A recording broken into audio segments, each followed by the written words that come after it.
سلام.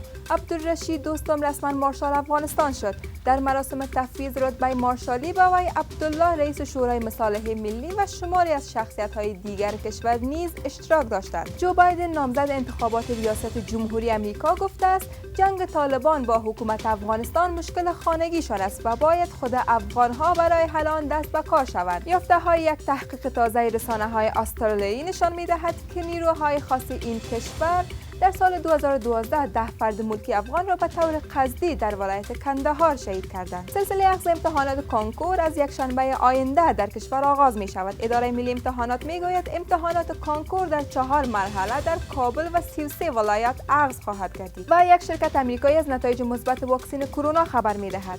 شرکت مدرنا اعلام کرده است که نتیجه تطبیق واکسن کرونا مثبت بوده و در بدن 45 فرد که این واکسن بالای آنان تطبیق شده بود، آنتیبادی های تولید شده است که در برابر میکروب مقاومت می‌کند.